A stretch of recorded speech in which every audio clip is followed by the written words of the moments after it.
नमस्कार मित्रांनो, स्वागतम.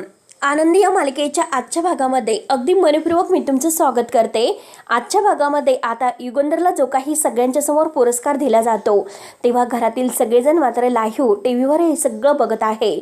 शिल्पाला सुद्धा आज खूप आनंद होतो. तिच्या डोळ्यामध्ये आनंद अश्रू येतात आपल्या भावाचं यश बघून. त्यानंतर आता सगळेजण स्टेजवर आता मोठमोठ्याने टाळ्या वाजवत आहे आणि आता युगंधरच्या नावाने सगळेजण आता जल्लोष करत आहे. माई खुशत म्हणतात की अख्ख्या घराण्याचं नाव ह्या पोराने काढलेलं आहे, म्हणून माई बापू यांना इतका आनंद होत असतो. आनंदाने ते आता जोरजोराने टाळ्या वाजवतात. तेव्हा बापू खुशत म्हणतात की बघ शिल्पा, तुझा भाऊ मात्र अवॉर्ड घेण्यासाठी आता स्टेजवर जात आहे. या क्षणाची आपण किती दिवसातून वाट बघत होतो. कधी एकदा युगंधरला हे अवॉर्ड मिळतोय असं झालं होतं आणि खरोखर अगं शिल्पा ही आपल्या घराण्यासाठी खूप मोठी गोष्ट आहे. तेव्हा सगळ्यांनाच फार आनंद होतो. तेव्हा आता मंत्री हे स्टेजवर आता ह्या युगंधरला शाल वगैरे घालून फुलांचा जो काही बुके आहे तर तो देतात आणि सगळेजण आता युगंधरचा सत्कार करत आहे.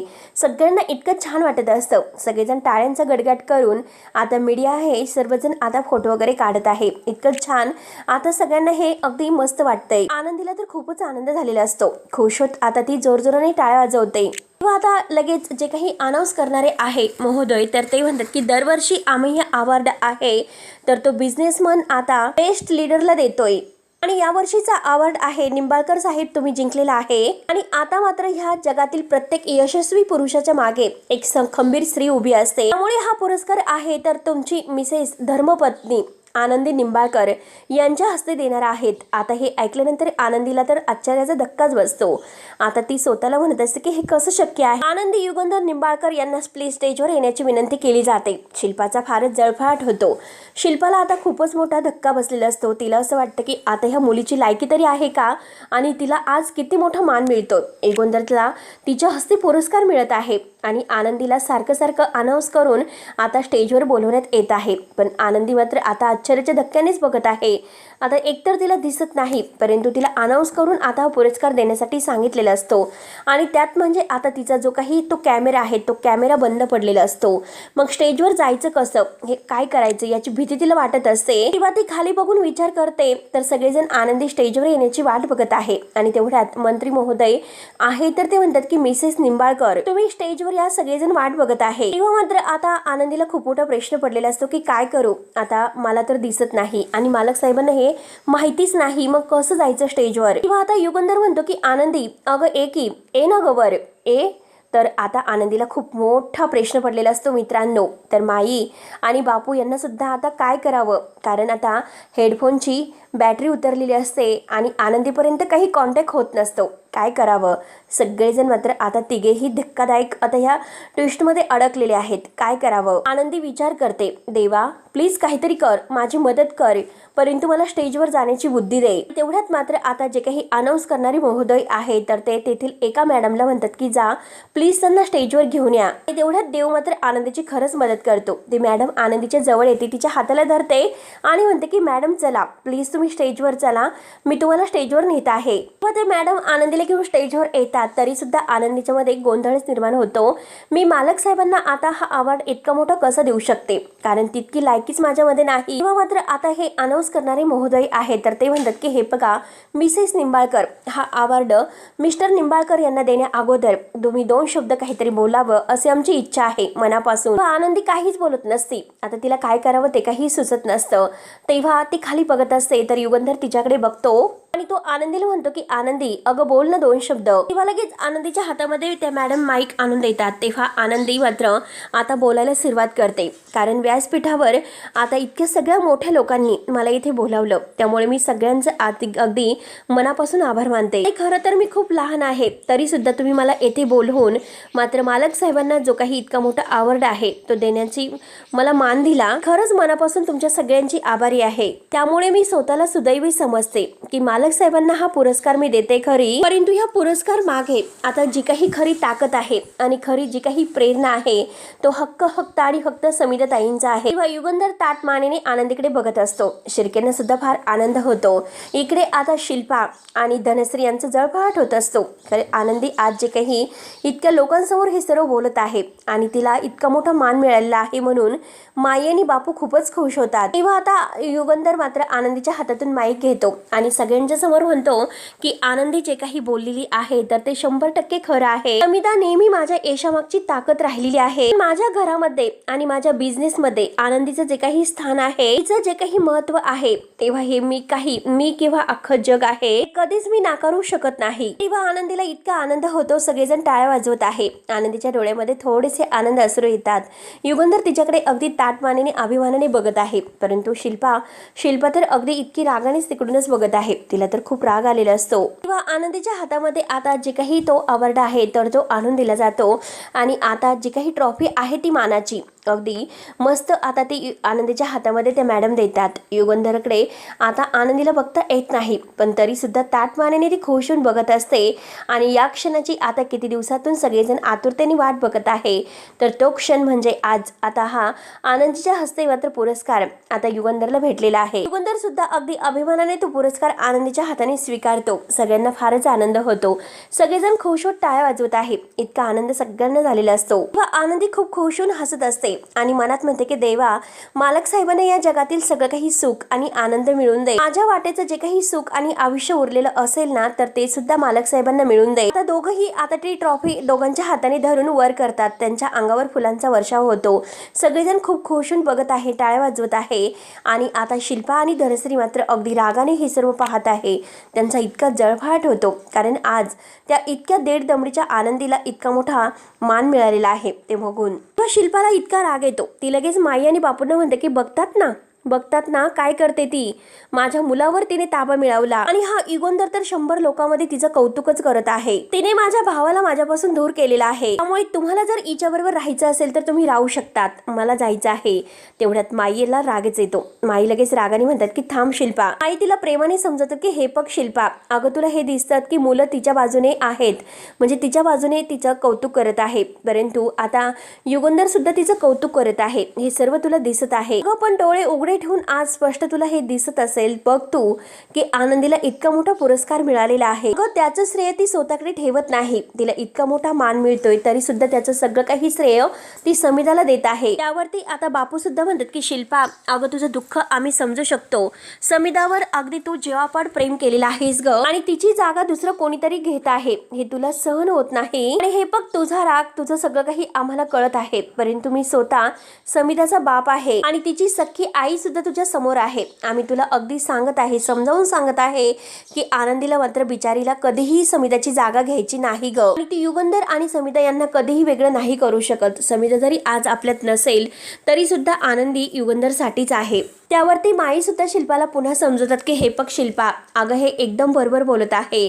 कारण आज बघ ना, इतक्या दिवसाची आपण आतुरतेने वाट बघत होतो.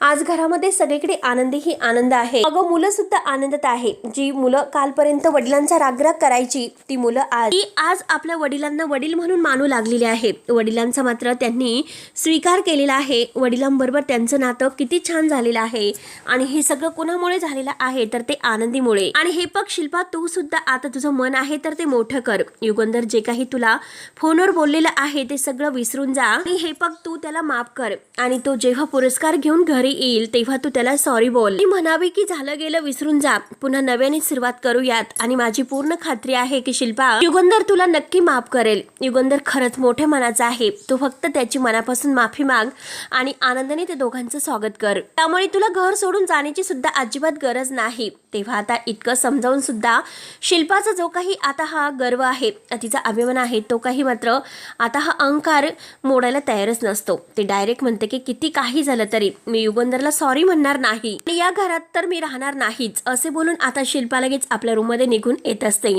माई शिल्पा करत आहे, परंतु शिल्पा काही न ऐकून घेता डायरेक्ट निघून येते. त्यानंतर मात्र इकडे आता पुरस्कार सोहळ्याचा कार्यक्रम चालूच आहे. आनंदी आता युगंधरच्या हातामध्ये पुरस्कार धरून आहे. त्यांचे मस्त फोटो वगैरे काढले जात आहे. त्यानंतर युगंधर आनंदीला म्हणतो, आनंदी आता जाताना आपण एकत्र गाडीतून जाऊ, माझ्या गाडीतून जाऊ. त्यावरती आनंदी म्हणते की मालक साहेब, अहो मी त्या गाडीतून आले होते, मग मी तुमच्या गाडीमध्ये कसं येणार. तेव्हा आता युगंधर म्हणतो की आनंदी, मी तुला म्हटलो ना माझ्यासोबत चल म्हणून, मला मात्र तुला आज जेवायला घेऊन जायचं आहे. तेव्हा लगेच आनंदी म्हणते की काय बोलतात मालक साहेब, जेवायला. युगंधर म्हणतो की हो, आनंदी जेवायला, तेव्हा आता आनंदीला प्रश्न पडतो आता जेवायला कसं जायचं, मला तर तेथे दिसणार नाही. आणि आता युगंधर मात्र आनंदी विचार करत असताना तिच्याकडे बघतो आणि म्हणतो की हे बघ आनंदी, कोणताही प्रश्न वगैरे विचारायचा नाही. आता हे तुझ्यापर्यंत पोहोचलं की जेवायला जायचं ते जायचंच. तेव्हा पोहोचलं तुझ्यापर्यंत? आनंदी म्हणते की हो हो मालक साहेब पोहोचलो. तेव्हा आनंदीला शिल्पाच्या बोलण्याची आठवण होते, कारण आता शिल्पा तिला म्हणलेली असते की आजपर्यंत त्याला माहिती नाही की तू आंधळी आहे म्हणून, आणि यापुढे सुद्धा ही माहिती व्हायला नको. आता तोच प्रश्न मात्र आता आनंदीच्या मनामध्ये खेळत असतो, कारण मी जर आता अंध आहे आणि मालक साहेबांसोबत आता जेवायला जायचं, कसं हे सगळं म्हणजे मॅनेज करायचं, म्हणून तिच्या मनामध्ये तोच प्रश्न असतो. आणि युगंधर सगळ्यांच्या समोर स्टेजवरून आनंदीचा हात धरतो आणि सगळ्यांच्या समोर तिला तिथून घेऊन येत असतो. तेव्हा सगळेजण पुन्हा एकदा टाळ्या वाजवतात आणि सगळेजण आता त्यांना अगदी आनंदाने म्हणजे त्यांचं असं वाटं लावतात त्यांना, तर शिर्के लगेच त्यांच्या मागून जायला निघतात. त्यानंतर आता हा कार्यक्रम संपला जातो. तर इकडे मात्र आता पृथ्वी मात्र आरतीच्या जवळ येतो, कारण आरती अजूनपर्यंत बेशुद्ध असते. आता आरती काही शुद्धीवर येत नसते. पृथ्वी तिला उठवण्याचा खूप प्रयत्न करतो. त्यानंतर तो तिच्या चेहऱ्यावर पाणी शिंपडतो.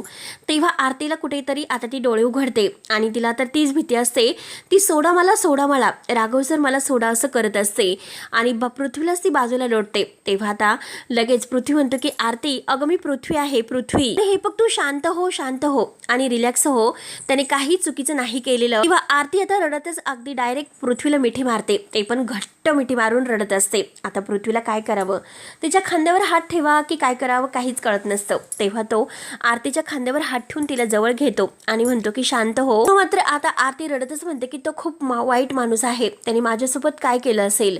त्यावरती ती रडत असते. तर पृथ्वी म्हणतो की आरती हे बघ शांत हो, त्याने तुला हात सुद्धा लावलेला नाही, त्यामुळे तू प्लीज शांत हो आणि इथे बस. तो तिला खाली बेडवर बसवतो आणि म्हणतो की हे बघ तू आता सेफ आहे, तू अजिबात टेन्शन आणि काळजी करू नको, मी आहे ना तुझ्या सोबत, त्यामुळे रिलॅक्स हो, काही काळजी करू नको. तेव्हा आता पृथ्वीने मात्र अगदी प्रेमाने आरतीला समजावलेलं असतं. तेव्हा आरतीला आणखीनच पृथ्वीच्या विषयी मनामध्ये एक जवळीक निर्माण होते. आरती आता त्या धक्क्यातून बाहेर येण्याचा प्रयत्न करत असते, कारण तिला खूप मोठा धक्का बसलेला असतो की राघव सरांनी तिच्यासोबत काही केलं की काय, आणि पृथ्वीने ऐन वेळेस येऊन सगळं काही हे निस्तारलेलं असतं. तो आरतीला धीर सुद्धा देतो, तिला शांत करत असतो की आरती शांत हो. पण आरती मात्र खूप खसलेली असते, रडत असते, तिला खूप मोठा धक्का बसलेला असतो. तेव्हा पृथ्वी मात्र तिला आपल्या हाताने पाणी प्यायला देतो, तिच्या खांद्यावर हात वगैरे ठेवून तिला शांत राहायला सांगतो. तेव्हा आता आरती कुठे शांत होते, थोडासा बाजूला येतो, कारण त्याला सुद्धा ह्या सगळ्याचं फार टेन्शन आलेलं असतो आणि तो विचार करतो आणि परत आरतीलाच बोलतो की खरं तर या सगळ्यामध्ये चूक तुझी आहे, मी तुला सांगितलं होतं, समजावलं होतं की त्या माणसापासून लांब राहा म्हणून, तरी सुद्धा शेवटी तू त्याला बोलवलंस. एक नंबरचा हलकट माणूस होता तो, मला त्याचं तेव्हाच कळालं होतं. तेव्हा लगेच आता आरतीला सुद्धा रागच येतो. ती म्हणते की एवढंच तुला कळालं होतं तर मला अगोदर सांगायचं होतं, समजवायचं होतं. तो मात्र आता अगदी जनरली डिझाईन दाखवायला आलेला आहे आणि मला तर मात्र तो डिझाईन बघायला आलेला आहे म्हणून. तेव्हा लगेच आता पृथ्वी म्हणतो की एक मिनिट, तुला नक्की काय म्हणायचं, म्हणजे या सगळ्यात माझीच चूक आहे. तेव्हा आरती म्हणते की हो तुझीच चूक आहे.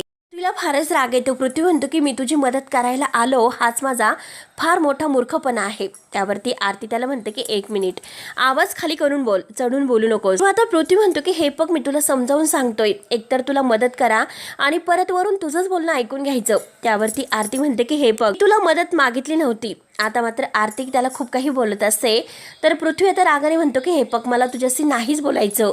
आता आरती रागाने म्हणते की मला सुद्धा नाही बोलायचं. पृथ्वी आता रागाने दुसऱ्या ते सोफ्यावर जाऊन बसतो, डोक्याला हात लावत, खाली मान घालत, आणि तेवढ्यात आरती सुद्धा बेडवर पुन्हा रागाने बसते की मला सुद्धा नाही बोलायचं. नंतर आता इकडे युगंधर आनंदीला घेऊन एका मस्त मोठ्या हॉटेलमध्ये आलेला असतो, खूप भारी हॉटेल असतं. तेव्हा आता तो आनंदीच्या हाताला धरतो आणि तेथे आता मस्त सोफ्यावरून तो येऊन आनंदीला बसवतो आणि विचारतो की काय आनंदी, आता म्हणजे काही बरं वाटतं ना सगळं काही, आणि काय हॉटेल कसं वाटलं, आवडलं ना तुला, मस्त आहे ना हॉटेल.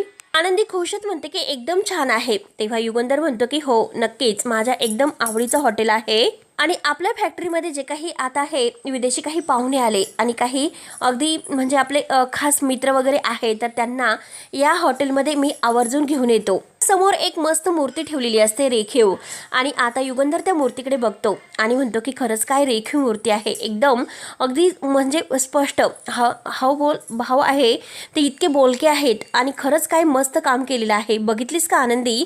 तेव्हा आता आनंदीला शेवटी हो म्हणावं लागतं, कारण तिला दिसत नाही पण तरी सुद्धा हो हो म्हणत असते. आणि तेवढ्यात तो वेटरला आवाज देतो. वेटर धावतच येतो. मात्र आता आनंदी त्या मूर्तीकडे बघते आणि तिला दिसत आहे असं ती मालक साहेबांना दाखवते आणि म्हणते की हो हो मालक साहेब, खूपच रेखीव मूर्ती आहे आणि खूपच आता तिचे हावभाव असे जिवंत असल्यासारखे आहे, म्हणजे बोलके. आत्ता कुठे असं बोलेल ती असं वाटते. तेव्हा युगंधर तिच्याकडे बघत असतो. युगंधरला मात्र आता आनंदी असं का म्हणत आहे तेच काही कळत नसतं. आणि आता आनंदी मात्र मूर्तीकडे न बघता वेटरकडे बघत आहे आणि आता तिला काही कळत नसतं की नक्की कुठे काय आहे. तेव्हा युगंधरला असं वाटतं की नक्की ही वेटरकडेच बघून बोलत आहे. तेव्हा तो म्हणतो की आनंदी, अगं असं काय करते, मूर्ती मात्र मागे आहे आणि समोर तुझ्या वेटर उभा आहे. आता आनंदी म्हणते की नाही मालक साहेब, अहो मी त्या मूर्तीकडे बघत होते पण मध्येच मालक हे वेटर दादा आले. तेव्हा मात्र आता युगंधर म्हणतो की ठीक आहे आणि तो तेथील डायरी आता आनंदीकडे देतो आणि म्हणतो की बघ, यामध्ये तुझ्या आवडीचं तुला जे काही मागवायचं असेल ते तू मागू शकते. आता आनंदीला प्रश्न पडतो, आता तिला कुठे काही दिसतं आणि आता तर ती काय कसं सगळं काही ओळखणार आणि नक्की काय मागवणार हेच तिला प्रश्न पडलेला असतो. तेव्हा आनंदी मात्र आता ती मेनू डायरी आहे तर तिच्यावर हात ठेवते. आता हात ठेवून ती बरोबर मात्र ती उचकते आणि ती मेनू डायरी आहे तर ती मात्र उचकत असते. पण युगंधर तिच्याकडे सारखा बघत असतो. आता आनंदीला काय कसं काय मागवायचं काहीच कळत नसतं. ती मात्र आता आतमध्ये असं आपला हात आहे तर तो व्यवस्थित ठेवत जाते. तिने ती मेनू डायरी आहे ती उलटी पकडलेली असते. तेव्हा आता युगंधर सारखा तिच्याकडेच बघत असतो आणि आता तो आनंदीकडे बघतो आणि आनंदीला म्हणतो की आनंदी, अगं ते उलटं पकडलेलं आहे तू. तेवढ्यात आनंदीकडे उत्तर हे तयारच असतं. ती म्हणते की नाही मालक साहेब, ते तुमच्यासाठी मी सुलटं पकडलेलं आहे. तुम्हीच बघून सांगा ना की मालक साहेब काय मागवायचं, कारण यातील मला काहीच कळत नाही आणि तुम्ही यातील काही मागवा तुमच्या आवडतीचं. तेव्हा आता लगेच युगंधर म्हणतो की तुम्ही बायका पण ना, आणि ती मिताली आहे ती सुद्धा असंच करते. कुठे आम्ही बाहेर जेवायला गेलो आणि तिला विचारलं की काय हवं आहे तुला, आणि आता तुम्हाला जे काही चालत आहे ते सगळं मला चालत आहे असं म्हणत असते. आता घ्या मेनू काढून आणि काही पण कुठेही मिळणार, मग त्या हॉटेलवाल्याला बोलवायचं काहीतरी मागवा म्हणून. तुम्ही इतके मोठे मोठे निर्णय घेतात, इतकी मोठी मोठी कामं करतात आणि हॉटेलमध्ये गेल्यानंतर आता काही ऑर्डर करायचं, तुम्हाला बायकांना नेमकं काय होतं तेच कळत नाही. बरं ठीक आहे म्हणून तो वेटर दादाला आवाज देतो आणि आता मात्र वेटर दादा धावतच येतो. तेव्हा आता युगंधर म्हणतो की वेटर दादा, एक फर्स्ट क्लास अगदी भरली वांगी.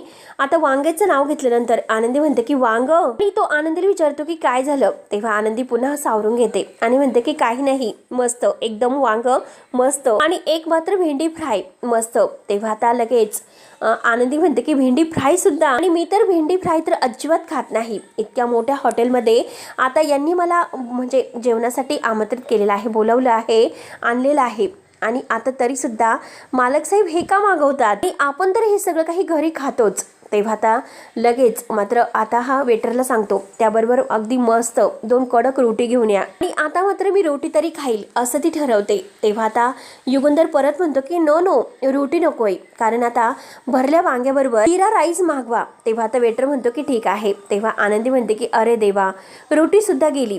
तर आता युगंधर पुन्हा तिला विचारतो की ठीक आहे ना आनंदी. खुशच म्हणते की हो हो मालक साहेब, छान आहे छान आहे. आता जे काही पदार्थ ह्या युगंधरने मागवलेले आहेत त्यातील कोणतेही पदार्थ आनंदीला आवडत नसतात. तेव्हा ती विचार करते की आता बळजबरीने मला हे सर्व खावं लागेल. त्यानंतर आता इकडे शिल्पा ही तोऱ्यातच आपल्या रूम मध्ये येते, आपली बॅग वगैरे घेते आणि तो युगंधर मला जा म्हणालात. शिल्पा ऐकायला तयारच नसते, मला बोलतो, मला जायला सांगतो. तर माई आणि बापू तिची समजूत काढत असतात की शिल्पा, अगं शिल्पा समजून घे, शिल्पा तुला कळतं का, तू काय करतेस. शिल्पा आता रागाने म्हणते की त्या बाईसाठी तो मला घरातून जा म्हटला. माई आणि बापू म्हणतात की थांब शिल्पा. तर ती रागाने म्हणते की मला थांबू नका, मला जायचं आहे, मी शांत नाही होणार, मला अडवूच नका. असे बोलून मात्र शिल्पा आपली बॅग उचलते आणि जायला निघते. तर माई तिला म्हणतात की थांब शिल्पा, अगं तू कुठेही नाही जाणार, हे घर सुद्धा तुझं आहे. तेव्हा आता शिल्पा रागाने म्हणते की असं मला वाटत होतं की हे घर माझं आहे म्हणून. युगंधरने मला सांगितलं, माझी लायकी दाखवली, त्यामुळे आता मी कुणाचं काही ऐकून घेणार नाही, मला जायचं आहे म्हणजे आहेच, मी घर सोडून जाणार आहे. यापेक्षा जास्त मी माझा अपमान सहन करू शकत नाही. त्यावरती आता बापू म्हणतात की शिल्पा, अगं शिल्पा हा कसला पोरखळ आहे, काय चालवलंस ग तू. त्यावरती मात्र शिल्पा रागानेच म्हणते की हा सगळा तुम्हाला पोरखेळ वाटतो, म्हणजे मी करते तो पोरखेळ, आणि ती मुलगी जे काही वागते आणि युगंधर जे काही माझ्याशी बोलतो, माझा जो अपमान करतो, ते सगळं तुम्हाला पोरखेळ वाटतं. तेव्हा आता माई शिल्पावर ओरडतात, शिल्पा अगं तुझं सुद्धा चुकलंस. त्यावरती शिल्पा रागाने म्हणते की काय चुकलंस माझं. आई म्हणतात की हो चुकलंस, कारण तुम्हाला खोटं बोललीस, माझ्याबरोबर खोटं बोलून मला म्हणाली की मी मात्र आनंदीला पैठणी घालून, दागिने वगैरे घालून आणि अगदी पैठणी नेसून वगैरे पारंपरिक पद्धतीने मी आनंदीला पाठवत आहे. तू तर आता काय केलंस, तू तर प्रत्यक्षात तिला वेस्टर्न गाऊन मध्ये पाठवलं. मग ही शिल्पा तुझी चूक नाही झाली का? तरी सुद्धा तू म्हणते की माझी काय चूक आहे. तेव्हा आता बापू म्हणतात की हो माई एकदम बरोबर बोलत आहे, कारण युगंधरने आता ह्या असल्या कपड्यामध्ये तिला बघितलं, साहजिकच आहे त्याची चिडचिड तर होणारच, आणि ते तुझ्यावर चिडला म्हणजे तुझ्यावर जबाबदारी होती. तर शिल्पा म्हणते की वा वा बापू वा, आता सगळे आरोप तुम्ही माझ्यावरच लावा, कारण सगळा दोष माझाच आहे ना. त्या घरात मी सगळ्यांचं चांगलं केलं आणि आता त्या सगळ्याचं खापर तुम्ही माझ्या माती फोडवा. आता मात्र मी सहन नाही करू शकत, खूप झालं, माझी सहनशक्ती संपलेली आहे आता. तेव्हा आता माई म्हणतात की अगं झालं गेलं, सगळं व्यवस्थित झालेलं आहे, मग कशाला जातेस. तेव्हा आता शिल्पा रागाने म्हणते की मला तुमचे सल्ले नकोय, मला समजलेलं आहे की माझी या घरात काय लायकी आहे ते, माझी या घरात कुणाला अगदी काहीच किंमत नाही. आणि माई तिला म्हणतात की अगं नाही शिल्पा, तू वेगळा विचार करते. शिल्पा म्हणते की नाही हे असंच आहे, आणि ताव ताव आपली बॅग घेते आणि बॅग घेऊन ती मात्र आता जायला निघते. आणि तेवढ्यात मात्र आता माई आणि बापू तिच्या मागे तिला थांबवण्याचा, अडवण्याचा प्रयत्न करत आहे. आणि तेवढ्यात आता हा विद्याधर समोरून येतो आणि तो म्हणतो की ताई, अगं ताई तू कुठे निघालीस, थांब. तेव्हा आता शिल्पा रागाने म्हणते की हे बघ, तू मध्ये पडू नकोस, मला जाऊन दे. तेव्हा आता विद्याधर म्हणतो की अगं ताई थांब ना. तर माई आणि बापू म्हणतात की विद्याधर, अरे तू तरी समजावू हिला, सांग थोडंसं समजावून. तेव्हा विद्याधर म्हणतो की हे बघा माई आणि बापू, तुम्ही जरा शांत व्हा, तुम्ही एक काम करा, तुम्ही जरा बाहेर थांबा, मी ताईशी बोलतो, थांबा बाहेर. म्हणून तो माई आणि बापूंना बाहेर काढून देतो. आणि आता ते बाहेर गेल्यानंतर विद्याधर आता ताईला विचारतो की ताई, अगं तू कुठे निघालीस, कुठे चाललेली आहेस.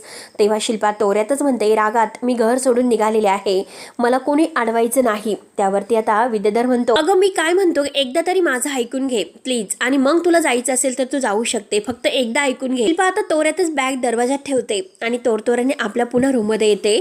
तर विद्याधर लगेच आता दरवाजा बंद करून घेतो. विद्याधर आता ताईला म्हणतो की ताई, मला चांगलंच माहिती आहे की माझ्यापेक्षा तुझं मात्र आता कितीतरी पटीने युगंधरवर जास्त प्रेम आहे, आणि मला कधी कधी मात्र इतका सुद्धा राग येतो, खूपच राग येतो, कारण माझ्या बहिणीचं जे काही हे पारडं आहे, प्रेमाचं पारडं, तर ते युगंधरच्या बाजूने मात्र जास्तच जड आहे. पण तरी सुद्धा ताई, अगं माझं तुझ्यावर खूप प्रेम आहे, का माहिती आहे का, माहिती आहे का तुला की तुझ्यामध्ये मात्र आपली देवाघरी गेलेली आई मला दिसते. त्यामुळे ताई, अगं तुला जराही त्रास झाला ना तर माझ्या काळजाचं पाणी पाणी होतं ग. आणि ताई मी तुला शब्द देतो की आज मी जे काही करणार आहे तर ते बघितल्यानंतर तू घर सोडून जाण्याचा निर्णय घेणार नाहीस. तेव्हा शिल्पा त्याच्याकडे बघते आणि विचारते की तू नक्की काय करणार आहे. शिल्पाने असं विचारल्यानंतर आता विद्याधर थोडासा थांबतो आणि म्हणतो की त्या आनंदीला तिच्या अवकातीचा चांगलाच धडा मी शिकवणार आहे. ज्या मालक साहेबाच्या जीवावर मात्र जी काही मोरासारखी थुई थुई नाचत आहे, जे पंखच आज मात्र मी मुळापासून छाटून टाकतो. म्हणून ताई मी तुला पाया पडून सांगतो की तू थांब, या घराला मात्र इथून पुढे